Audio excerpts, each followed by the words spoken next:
नमस्कार दोस्तों, excellent IAS academy के यूट्यूब चैनल पर मैं अजीत कुमार सिंह आपका हार्दिक स्वागत करता हूं।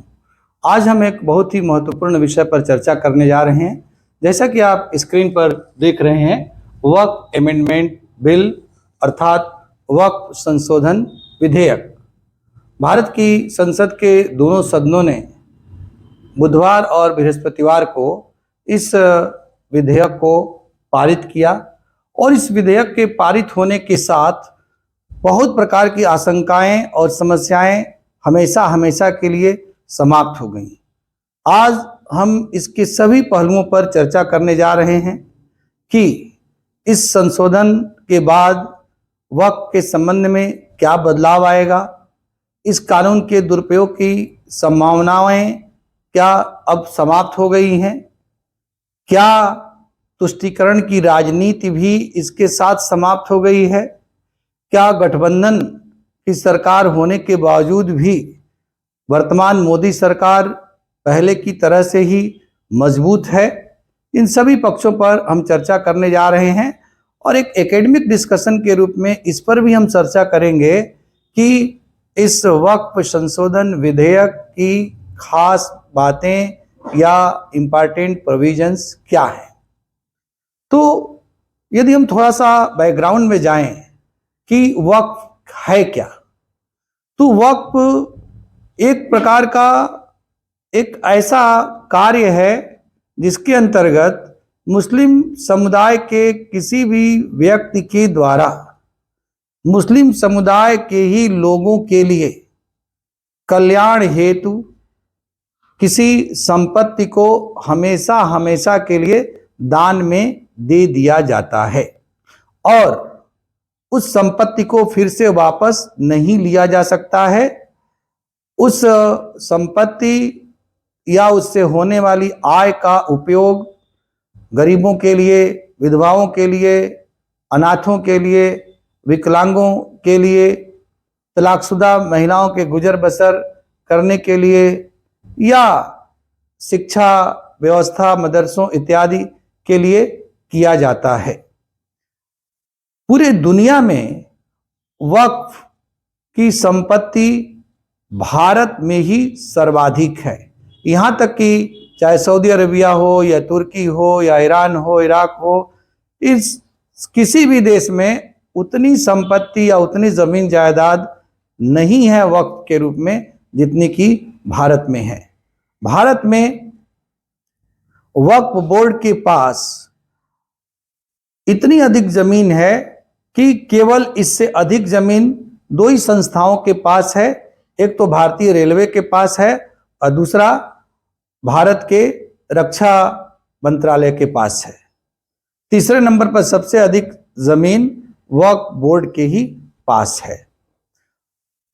अब हम इस बात पर आते हैं कि वक्फ कानून का जो संशोधित रूप है, जिसके लिए विधेयक लाया गया, वक्फ अमेंडमेंट बिल, क्यों इसको लाने की जरूरत पड़ी। तो वक्फ कानून वैसे तो बहुत पहले से है। ब्रिटिश पीरियड में इस कानून को सबसे पहले बनाया गया था 1923 में और उसके बाद आजादी के बाद 1954 में ये कानून बनाया गया। तत्पश्चात 1995 में पहले 1954 वाले कानून में संशोधन करके एक नया कानून बनाया गया वक्फ के संबंध में। उसमें कुछ ऐसे प्रावधान किए गए जिस पर बहुत अधिक आपत्तियां थी। उदाहरण के तौर पर 1995 के वक्फ अधिनियम के अंतर्गत धारा 40 में ये कहा गया था कि यदि किसी भी प्रॉपर्टी को वक्फ के द्वारा वक्फ की संपत्ति घोषित कर दी जाती है तो वो तब तक मानी जाएगी कि वो वक्फ की ही संपत्ति है जब तक कि दूसरा पक्ष उसे सिद्ध नहीं कर देता है कि नहीं वो उसकी संपत्ति है। इस प्रकार से जो बर्डन ऑफ प्रूफ था इस पुराने कानून के अंतर्गत किसी चीज को साबित करने की दायित्व वह वक्फ बोर्ड के ऊपर नहीं था, बल्कि दूसरे पक्ष के ऊपर था। वक्फ बोर्ड को केवल यही कह देना था कि यह संपत्ति हमारी है, तो संपत्ति एक प्रकार से उसकी हो जाती थी। दूसरा पक्ष अदालतों का चक्कर लगाता रहे, और अदालतों का ही नहीं बल्कि वक्फ से संबंधित किसी संपत्ति की के विवाद की सुनवाई वक्फ के ट्रिब्यूनल में ही हो सकती थी, और उस ट्रिब्यूनल के अंतर्गत सभी मुस्लिम समुदाय के ही लोग होते थे, और उस ट्रिब्यूनल के द्वारा दिए गए निर्णय के विरुद्ध किसी अदालत में, यहां तक कि सुप्रीम कोर्ट में भी अपील नहीं की जा सकती थी। ये एक बहुत ही आपत्तिजनक प्रावधान था। एक प्रकार से देखा जाए तो इसमें संविधान की भी अनदेखी की गई थी, और संविधान कॉन्स्टिट्यूशन के जो पावर ऑफ जुडिशियल रिव्यू का प्रावधान है, जो सुप्रीम कोर्ट को दिया गया है, उच्च न्यायालय को भी दिया गया है, उसकी भी अनदेखी वक्फ एक्ट 1995 में की गई थी। इन सभी कमियों की वजह से वक्फ की प्रॉपर्टी को लेकर के बहुत सारे विवाद थे। यहाँ तक कि दूसरे समुदायों की संपत्तियों पर तो विवाद था ही, जिस पर वक्फ अपना दावा करता रहा। इसके साथ साथ 10,000 से अधिक मामले खुद मुसलमानों की ओर से दायर किए गए थे कि वक्फ बोर्ड के द्वारा उनकी संपत्ति पर जबरदस्ती दावा जता करके उस पर कब्जा किया जा रहा है। हाल में आपने सुना भी होगा कि प्रयागराज में कुंभ मेले का जो विशाल क्षेत्र है, उसके 54 एकड़ जमीन पर वक्फ के द्वारा दावा कर दिया गया, या ये भी कहा गया कि दिल्ली में जो नई संसद बनी है, उस संसद की जमीन और इसके साथ साथ 100 से भी अधिक दिल्ली के प्राइम लोकेशन की जो प्रॉपर्टीज हैं, उस पर भी वक्फ बोर्ड ने अपना दावा किया, जो कि वर्तमान समय में सरकार के अधीन है। तो ये बहुत ही हास्यास्पद स्थिति थी और नुकसानदायक स्थिति थी। सबसे बड़ी बात ये कि आखिर इतनी बड़ी प्रॉपर्टी, इतने बड़े रिसोर्सेज का वक्फ किस प्रकार से इस्तेमाल करता रहा है, इसके बारे में किसी भी प्रकार की कोई ठोस व्यवस्थित जानकारी का अभाव रहा है। और हमेशा ही एक तरह से कहा जाए कि रहस्य के पर्दे में था कि इस प्रॉपर्टी का क्या होता है। यहां तक आरोप लगाए जाते थे कि वक्फ की गई संपत्ति को वक्फ के लोगों के द्वारा, अर्थात मुतवल्ली के द्वारा जो है, दूसरे पूंजीपतियों को बिजनेस और व्यावसायिक उद्देश्य से दे दिया जाता था, और यहां तक कि उस पर जो है होटल हयात और होटल मैरियट जैसे 5 स्टार होटल भी खड़े कर दिए गए हैं हैदराबाद में, जो कि वक्फ की मूल अवधारणा और इस्लाम की मूल अवधारणा के पूरी तरह से प्रतिकूल है। पारदर्शिता का पूरी तरह से इसमें अभाव रहा है।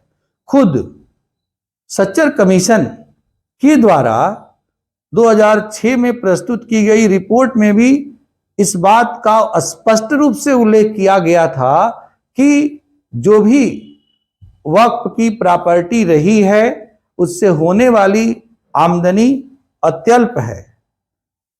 जितनी आमदनी होनी चाहिए, उस अनुमानित आमदनी का केवल 1 से 2% ही आमदनी कागज पर दिखलाई पड़ती है। तो शेष पैसे और शेष आमदनी का क्या होता है?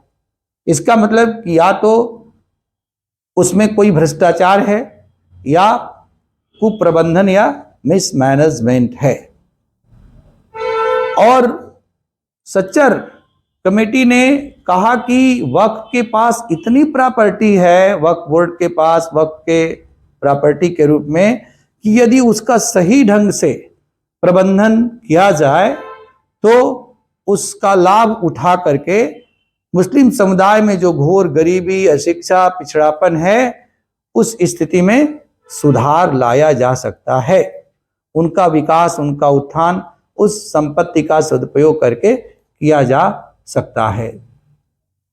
इन्हीं सब बातों को ध्यान में रखते हुए काफी समय से ये मांग चल रही थी, इस वक्फ कानून जो कि एक ड्रैकोनियन लॉ की तरह से था, एक आर्बिट्रेरी लॉ की तरह से था, एक मनमाने कानून के रूप में था, जो संविधान की मूल भावना के प्रतिकूल था, उसमें बदलाव किया जाए।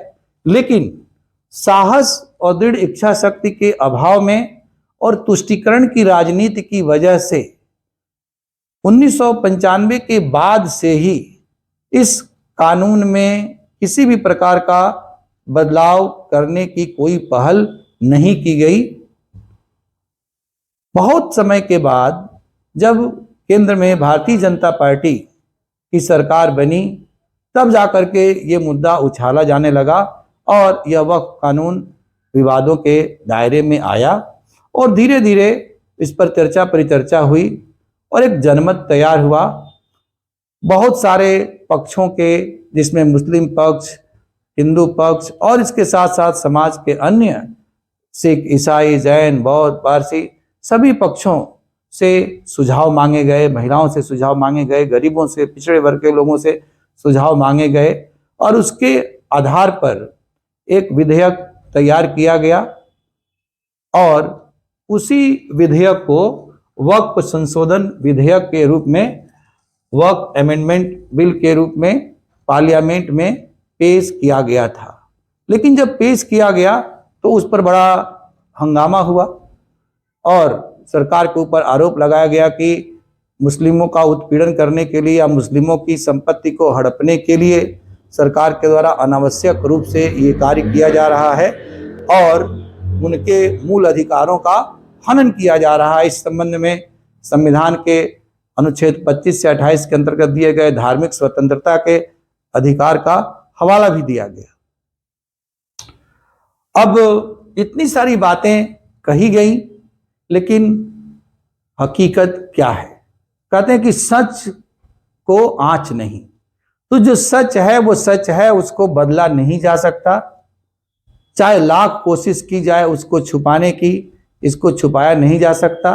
अंततः धीरे धीरे एक एक करके सच्चाई उजागर हुई और खुद मुस्लिम समुदाय के ही तमाम लोगों की द्वारा इस बात को महसूस किया गया कि वक्फ बोर्ड के अंतर्गत पारदर्शिता की पूरी तरह से कमी है, भ्रष्टाचार है, अव्यवस्था है, कुप्रबंधन है और उस पर जो है कुछ मुट्ठी भर उस समुदाय के ऊपरी तबकों के प्रभावशाली लोगों का कब्जा है और वक्फ की पूरी संपत्ति एक प्रकार से उन्हीं लोगों के द्वारा मनमाने ढंग से इस्तेमाल की जाती है। इसलिए सरकार को इस संबंध में हस्तक्षेप करके इसमें अपेक्षित बदलाव करना चाहिए और उसी बात को ध्यान में रखते हुए यह बिल पेश किया गया। विरोध हुआ था बिल को पेश करने के बाद, इसीलिए संसद के अंतर्गत जो संयुक्त संसदीय समिति जेपीसी थी उसके पास इसको भेजा गया। जेपीसी में सभी दलों के सदस्य होते हैं, उसके अंतर्गत सभी की आपत्तियों पर विचार किया गया और अंततः एक सीमा तक सबकी असहमतियों के बीच से रास्ता निकाल करके ये बिल नए सिरे से पास करने के लिए बुधवार को लोकसभा में पेश किया गया। लंबी चर्चा के बाद आधे रात के बाद लोकसभा में इसे पारित करने में सफलता प्राप्त हुई और उसके नेक्स्ट डे बृहस्पतिवार को राज्यसभा में भी आधी रात के बाद तक चर्चा चलती रही और लगभग 2 बजे के आसपास में राज्यसभा ने भी इस वक्फ संशोधन विधेयक को पारित कर दिया। ये एक बहुत बड़ा बदलाव है। आगे अब इस पर केवल राष्ट्रपति की औपचारिक स्वीकृति मिलनी बाकी है। इसके बाद यह विधेयक अधिनियम के रूप में लागू हो जाएगा और ये बहुत से लोगों के लिए राहत की एक बहुत बड़ी सांस के रूप में होगा। हम ऐसा क्यों कह रहे हैं? तो इसके लिए हमें कुछ चीजों पर ध्यान देना होगा। इस बिल के अंतर्गत जो बदलाव किए गए हैं उन बदलावों को हमें देखना होगा। जैसे इसमें ये कहा गया कि वक्फ कौन कर सकता है। पहले वाले कानून में ये प्रावधान था कि वक्फ कोई भी कर सकता है, यहां तक कि जो नॉन मुस्लिम है वह भी किसी संपत्ति का वक्फ कर सकता है।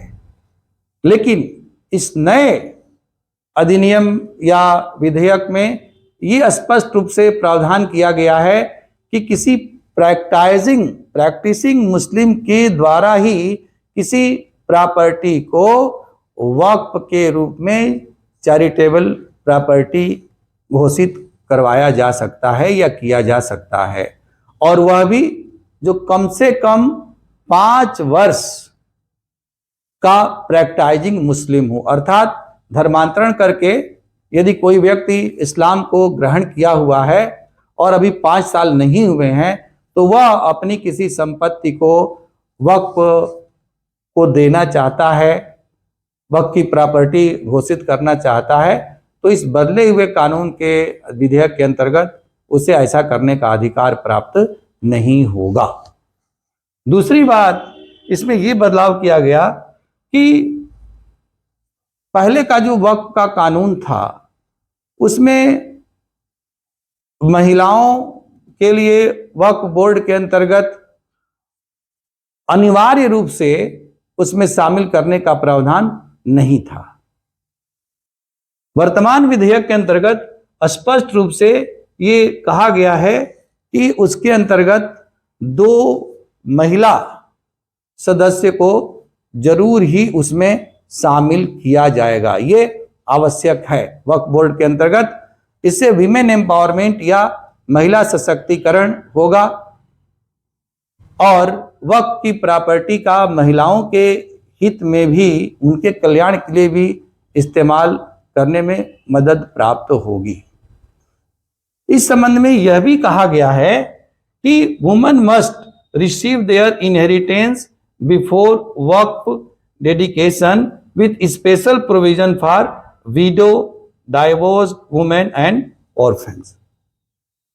मतलब कि कोई वक्फ की प्रॉपर्टी है और किसी महिला को वह प्रॉपर्टी एक विरासत के रूप में प्राप्त हुई है, तो वह अपनी प्रॉपर्टी को वक्फ की प्रॉपर्टी के रूप में घोषित कर सकती है। और इसके संबंध में विशेष रूप से प्रावधान किए जाएंगे कि इस संपत्ति का इस्तेमाल विधवाओं के लिए या तलाकशुदा महिलाओं के लिए या अनाथ बच्चों के कल्याण के लिए किया जाएगा। तो इस प्रकार से महिलाओं के हित में भी इसका बेहतर रूप से उपयोग करना संभव होगा। ये भी कहा गया कि यदि कोई प्रॉपर्टी है जिस पर वक्फ के द्वारा अपना दावा किया जा रहा है और सरकार दावा कर रही है कि वो उसकी जमीन है, तो उसका निपटारा कैसे किया जाएगा। तो इसके अंतर्गत जो है स्पष्ट कर दिया गया है कि कोई भी an officer above the rank of collector will investigate government properties claimed as waqf. Collector से ऊपरी स्तर का कोई सरकारी अधिकारी उस मामले का अन्वेषण करेगा जिस मामले के अंतर्गत किसी संपत्ति को वक्फ की संपत्ति के रूप में दावा किया जा रहा है।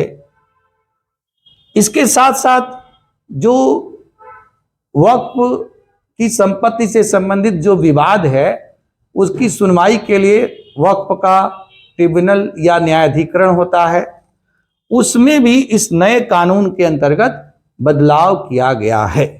वो बदलाव क्या किया गया है कि पहली बात तो ये कही गई है कि structured selection process and fixed tenure ensure efficient dispute resolution.